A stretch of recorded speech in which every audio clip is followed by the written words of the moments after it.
quite surprised how few people, Tom, actually said that they had made New Year's resolutions. How many of you have ever made a New Year's resolution? Like, ever?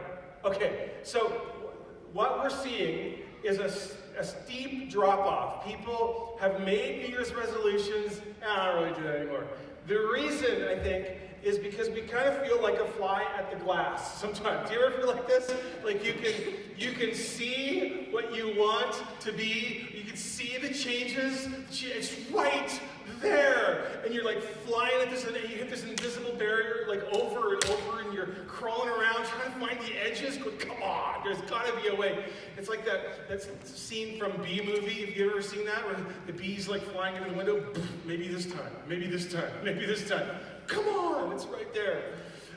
So I don't know how many of you have ever, here's a question. How many of you have ever made a New Year's resolution that you fully kept and it stuck?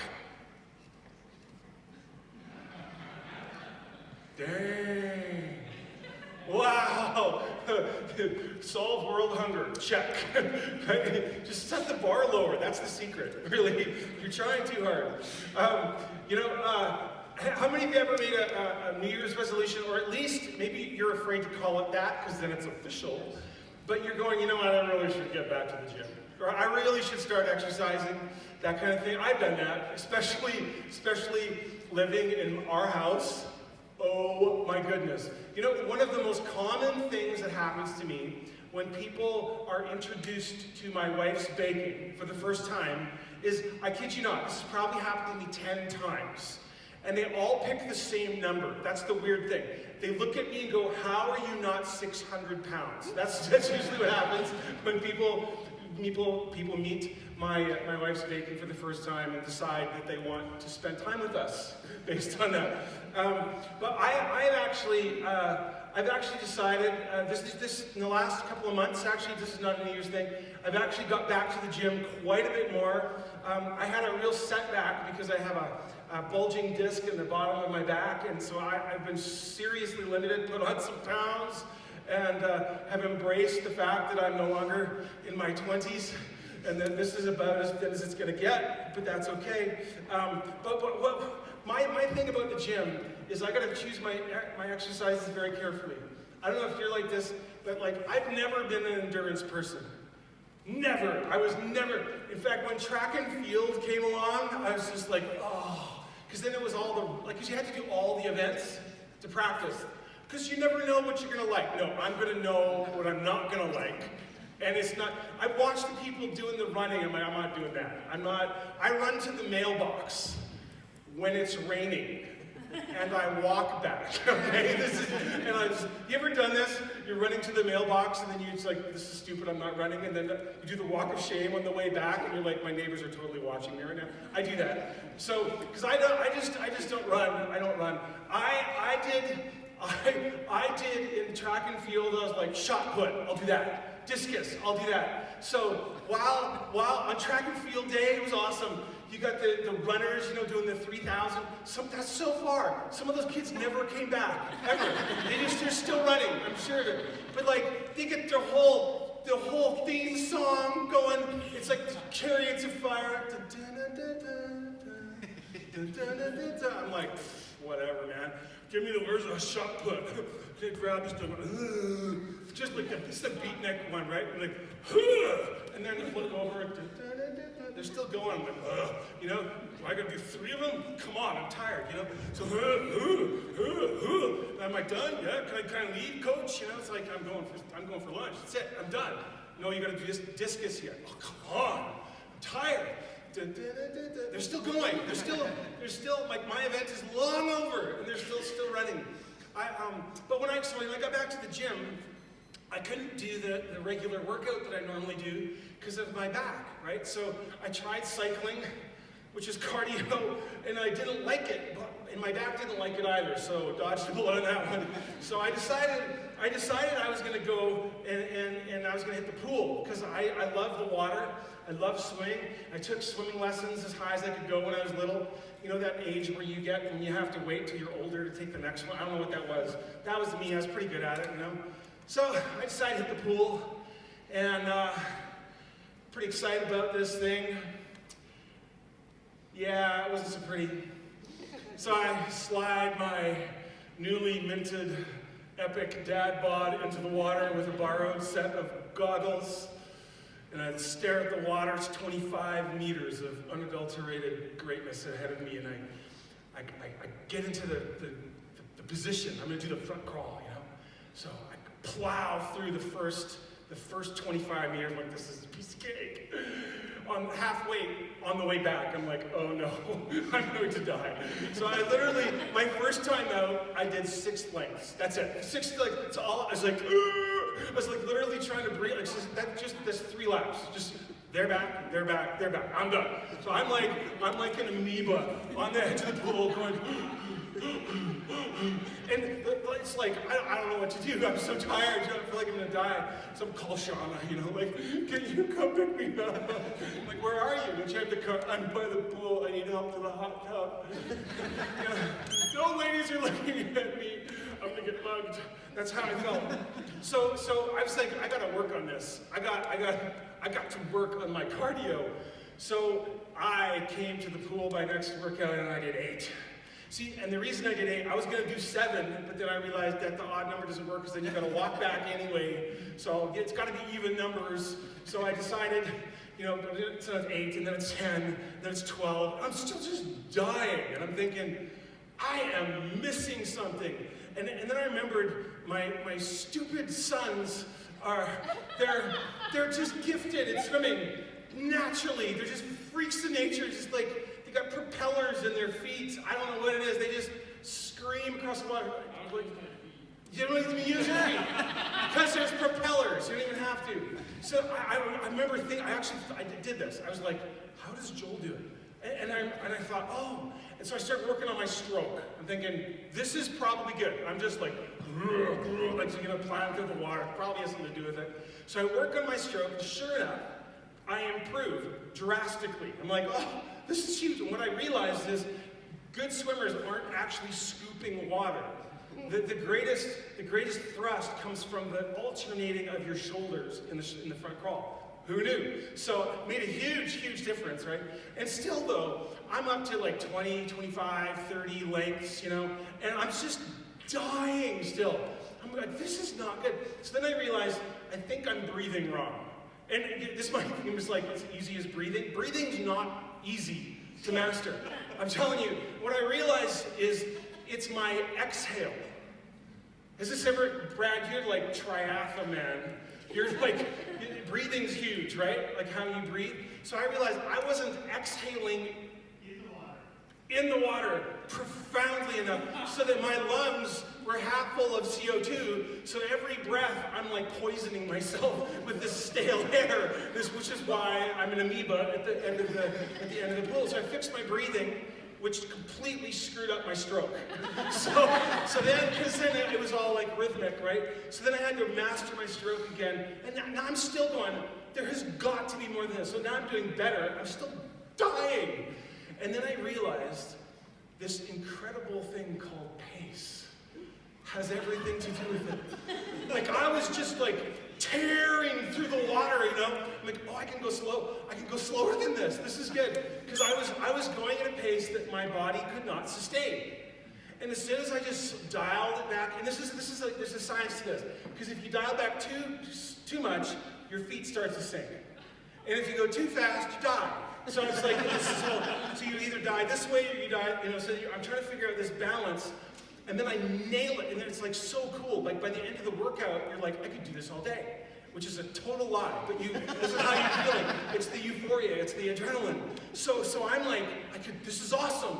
And then these stupid people ahead of me are swimming too slow, because now I gotta make a decision. Do I slow down, or do I pass them? Either way, it's screwing up my rhythm.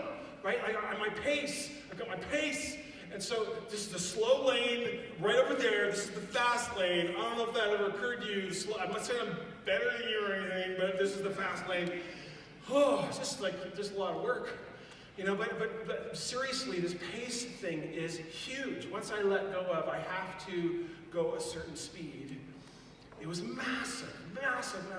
Has it ever occurred to you that maybe your pace has more to do with your lack of follow-through than the actual activities that you're choosing. What if your pace actually has more to do with your success than almost anything else? Wouldn't that be cool? So what we're going to do in this series is we're going to talk about how to set a pace that maximizes both our joy and our impact. Now, you can't just choose one. You can't just choose the joy, because that will be too slow. You're going to slow down, you're like, make it all about me, and it's about how I feel and how I'm doing. However, that matters. But the other thing is that we've got to make an impact, right? Like, we've got to actually achieve something, get somewhere, make some progress. So what we're going to do is, I believe that God has for you and I a pace that balances both joy and impact. Now, this is complicated to do, because I was thinking about this, like, how do you set a pace? Because I realized it can't be the same for everyone, because some of us need to slow down, and other people need to speed up, right? Like, some people are just driven, and they go until the wheels fall off, until they have to. Like, they can relate to, the Lord is my shepherd, I shall not want. He makes me lie down. And he makes me lie down by, like, knocking my feet out. Because otherwise I'm just going to keep running. And other people are all about the tranquility and keeping their peace and their little safe little zone. And don't want anyone to disturb. It's like me and my pace. Don't mess with my pace. Right? Because they want to protect it. So some of us need to speed up. Some of us need to slow down. Some of us need to speed up and slow down, depending on the part of our life. The other thing is that most of us don't actually think of our pace. Like, we choose a pace, and then we sort of recalibrate when we get sick or when we have a vacation. But we don't actually do much with our pace. Usually we live the speed of life. Like, we kind of look at the pace of our life as something we can't even have any control over. So I gotta go the speed that my life is going. And we get carried along like leaves on a stream, not realizing that God actually imbues us with some serious agency when it comes to choosing our pace. Many of us, what we call an inability to choose pace, has more to do with our belief that we've got to live under the expectations other people have of us. That's where a lot of our inability to slow down or speed up comes from. The third thing is that we actually tend to make more excuses for our pace than we do make adjustments to our pace. How many times this last year has someone addressed your pace? If they're a loved one in your life, they're like, wow, are you going to be able to slow down? How many times has anyone ever said that to you? Or like, maybe you're a teenager and you're like, you really got to get out of bed. You know, like that. So it's like, speed up. And how many times, when someone has tried to address lovingly your pace, how many times have you made excuses for why you can't fix it? Well, that's just because work and this and that, and the boss expectations and this and that, and other thing. That's because I've been working like this and I got to. Instead of going, wait, maybe this is a loving message from a loving Father helping me make a correction to my pace instead of reinforcing my excuses for it. So, here's what I'd like you to do. Again, remember, this is more like a workshop than it is just like a lecture. So I've given you some stuff to think about when it comes to your pace right now.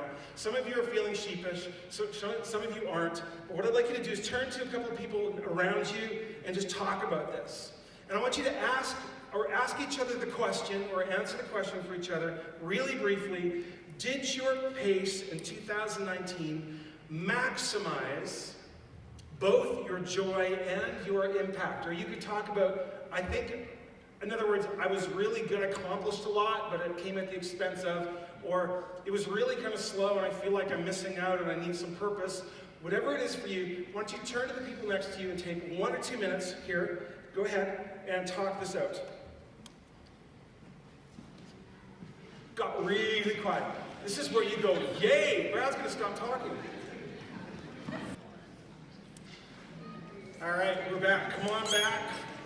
We're going to just wait for the projector to find itself, and I'll just keep going. How many of you have ever heard the term Godspeed? Godspeed? It's a really archaic term that means apparently nothing to most of you. These are words that were actually spoken to astronaut John Glenn as he was taking off to be the first American orbiting around the Earth. Godspeed, John Glenn. It was also spoken to astronauts Neil Armstrong and Buzz Aldrin as they took off. And it's an interesting term because it actually doesn't have much, at least grammatically or linguistically, to do with speed. What it has to do with is blessing.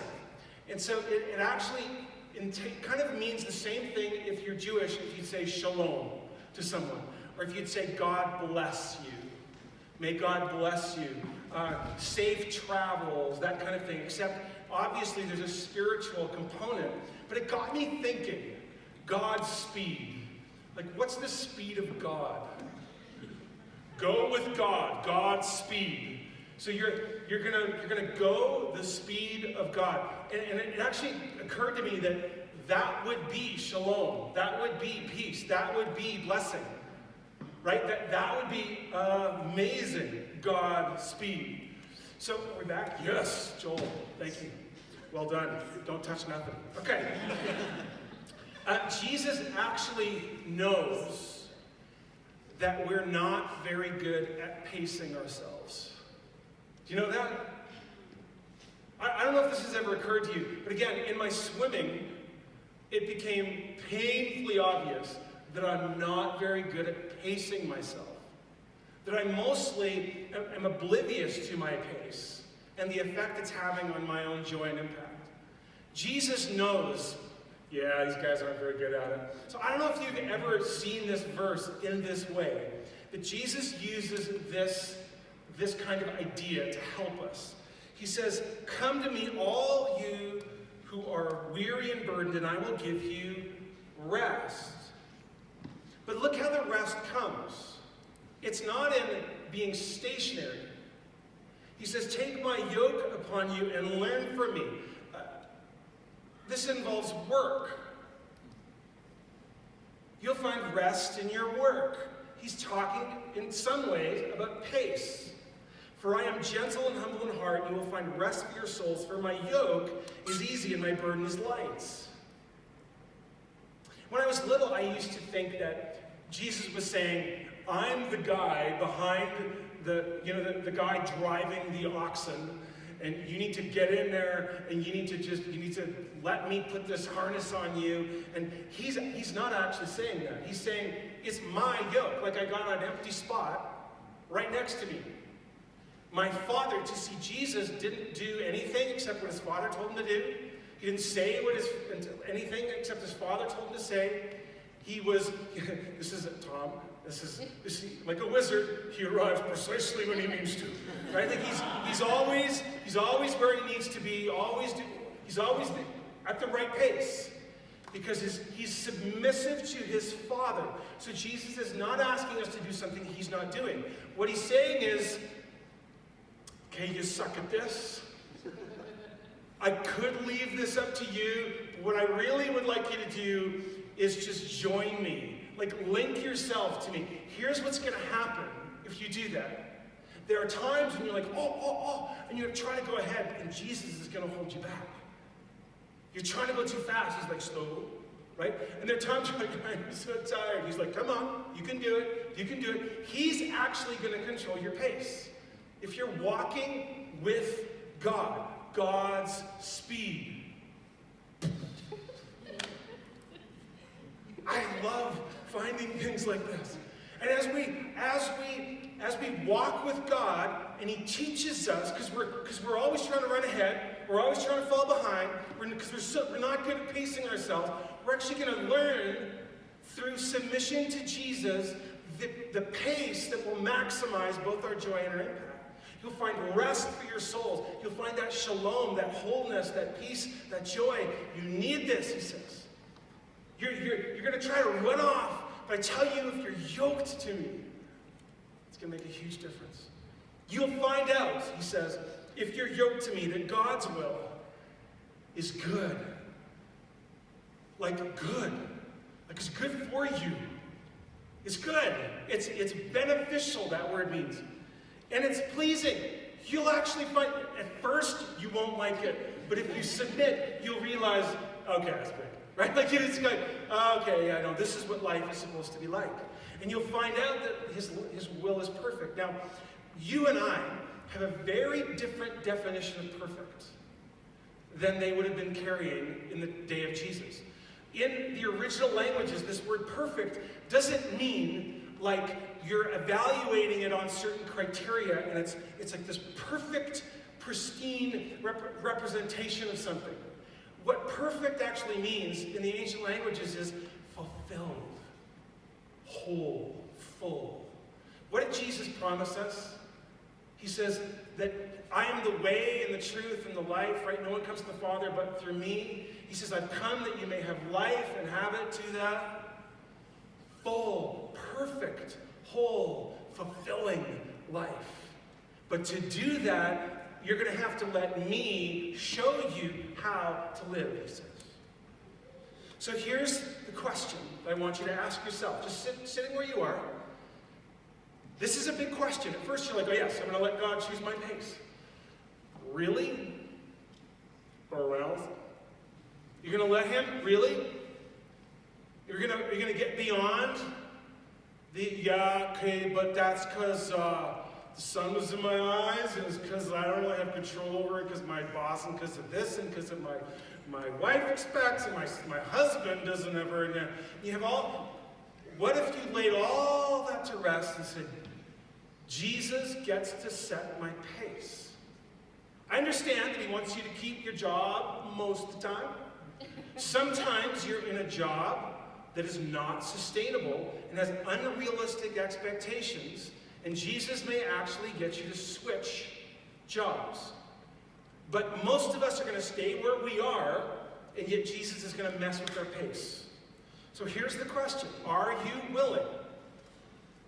Are you willing to let Jesus not just talk to you about your pace, but adjust your pace, fix your pace? Because how many of us are willing to admit, even if we're feeling pretty good, how many of us are willing to admit that our pace is actually broken? Mine's broken. Mine's been broken. I haven't been well. And so I get into a pattern of doing less and slowing down because I needed to, but then it becomes a habit. And I start to justify, well, that's because like I'm easing back into it. Like, okay then.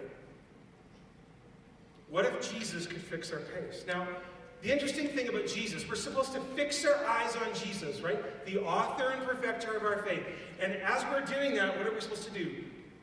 Run with endurance the race set before us. One of the things we're going to get by fixing our eyes on Jesus, again, linking our cart with Jesus, is we're going to see how to pace ourselves. How many of you know Jesus didn't walk the speed of life?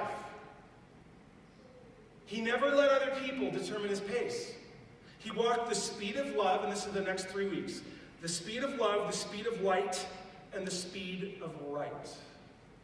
And he never broke his pace. He always walked that speed. There's this interesting story. I would like to I'm not going to read every verse from it. There's a lot of scripture, so I'm just going to read it directly from a novel, I know, from my Bible. Is it real if it's not on a screen? And it goes like this. Now a man named Lazarus was sick. He was from Bethany, the village of Mary and her sister Martha. And this Mary, he has to say this Mary because there's lots of Marys.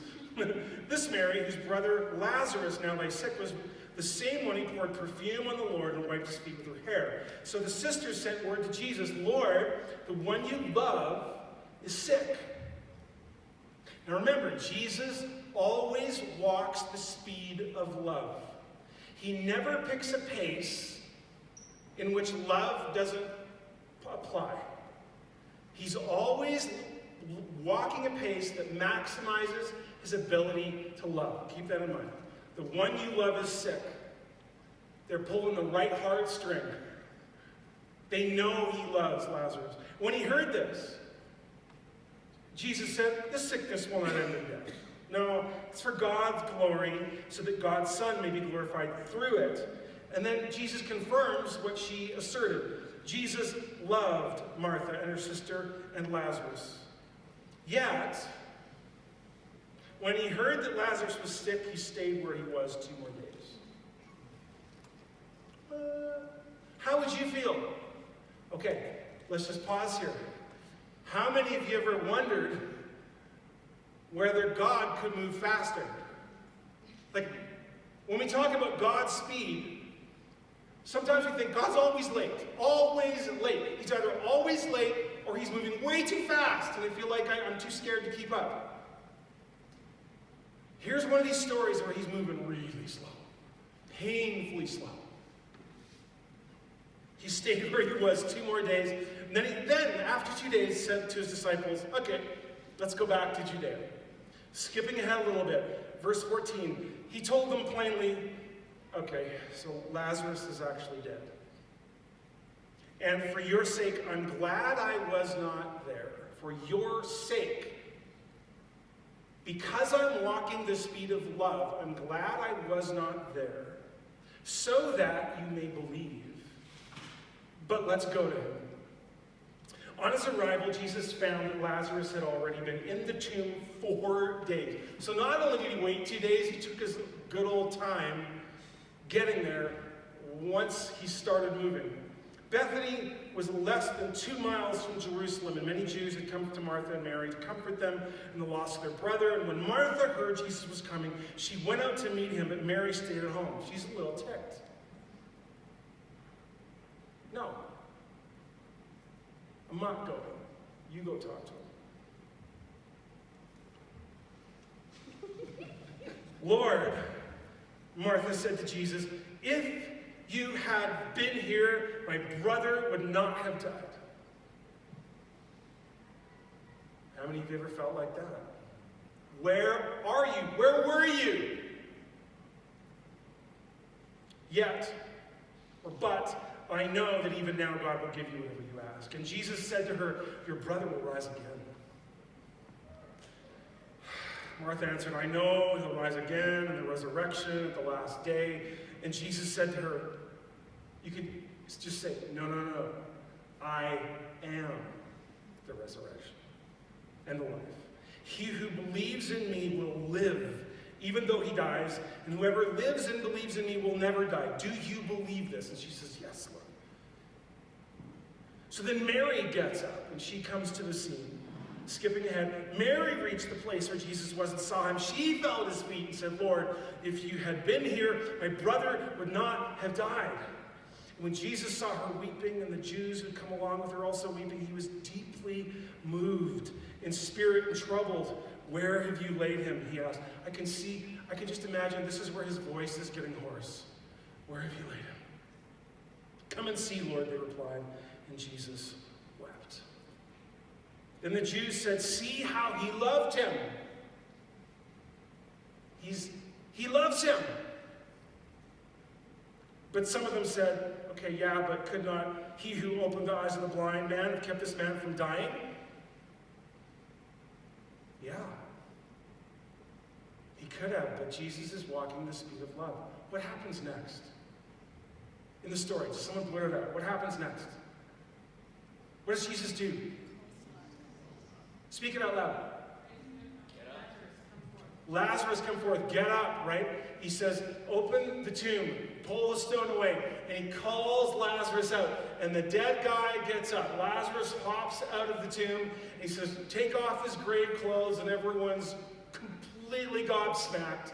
And Martha does a double take, because we always take what she heard from Jesus metaphorically. I'm the resurrection and life. Jesus actually didn't mean it metaphorically in that situation. He meant it literally in that situation. Like, we contextualize it. He's the resurrection. Like, nothing's ever over till he says it's over. Nothing is over till he says it's over. Hear that today in your life. Nothing is over till he says it's over. Raises him from the dead. Why did he wait so long? He says, so that the Son may be glorified, he said, and so that you may believe. Because the most loving thing in this situation right now is to cultivate your faith in me as a resurrection and the life. And so I know that, can you imagine what it felt like? Jesus caring about them deeply, knowing that he's died, knowing that the mourning is taking place, knowing they're going, where is Jesus? Knowing that when he gets there, he's going to hear it from both sisters, because that's just kind of the gals they are. Knowing the expectations, but he refuses to break his pace because he's walking this pace of love. In this case, the pace of love meant going far slower than you and I could have ever imagined. Other times, it's moving far more quickly than we're comfortable with. But Jesus moves the speed of love because we are God's handiwork, created in Christ Jesus to do good works, which God prepared in advance for us to do. Do you know why he didn't show up for 2 days or 4 days? It's because it was on the 4th day that he had a work to do.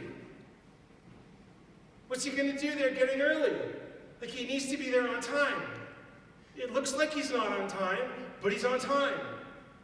So here's the deal. If we don't let Jesus pace us, we're going to run ahead, and we're going to be at the wrong place at the wrong time. We're going to be too tired when we get there. We're going to be too focused on something else. We're going to miss the good work that God wants us to do. Or we're going to be so slow, and he's like, hurry up, hurry up, hurry up. I need you to be at this intersection at this moment, because there's something I want you to do. It's the speed of love. Some of us need to let love slow us down. We're so driven. I'm like this. We're so driven. We have stuff to do. We got places to be. We got deadlines to meet. And this is the Good Samaritan story in a nutshell. Right? It's the Good Samaritan story. It's like the priests find a man lying on the side of the road. He's beaten up and he's bruised. But I got my shift at the temple. I would, but I can't. And so they keep going, and they'll cross over the street so they don't have to feel bad about stepping over the guy on the sidewalk. It's hard coming through. Right? The Levite, same thing. To the religious people, it's the Samaritan who's supposed to not know better in the story that actually slows down long enough to stop for the one. Is there time in your day? Is there room in your pace to stop for the one? When I was early in my youth pastor days, I was in my office, and I think I might have been preaching that week, so I was preparing, and I was all nervous and getting everything ready. Also had to speak at junior youth and senior youth. One of those weeks I had to speak 3 times, so I was drilling into my message prep in my office and prayer and all these spiritual things. And people just kept coming, dropping into my office. I was so annoyed because I'm preparing to serve you, And it was my wise lead pastor that said, I'm doing the ministry. And my lead pastor said, Brad, the interruptions are the ministry. Stop or slow down. Some of us, it's a little different. Either way, whether we're moving too fast or too slow, we work awfully hard at finding a pace that maximizes our joy and not always our impact. And we don't like people messing with our pace. We don't like having to slow down. We don't like having to speed up for love or to slow down for love. It's like The Emperor's New Groove. Have any of you watched this movie? Best.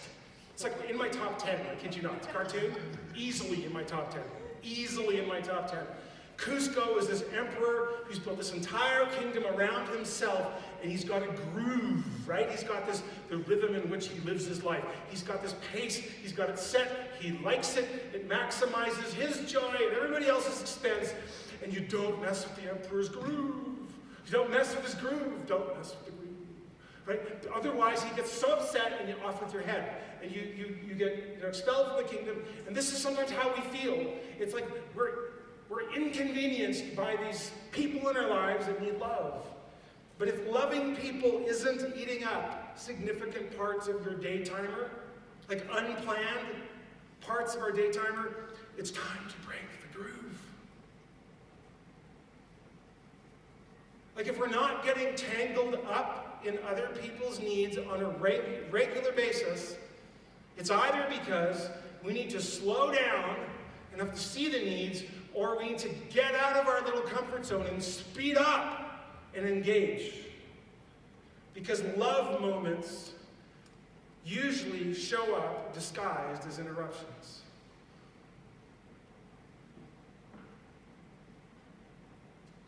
The person who shows up when you don't have time. The person who you think of in your mind and go, yeah, I should give him a call. But I don't, maybe Friday. Right? Like, slow down or speed up, but walk the speed of love. Because when you do, you find yourself walking into these moments where God's handiwork, we're designed to be there. And to be who we are, to bring who we are and who he is in us to the table. In those moments you can't conjure up, you can't create those, you can't manufacture, you can't duplicate them. All you can do is walk in them. Walk with God into those moments. So here is the last question. Who is God calling you to love? And here's what I want you to do. Close your eyes just a minute. Holy Spirit, who are you calling us to love, to sacrifice for, to be inconvenienced for, to stop for, or to get off of our butts for?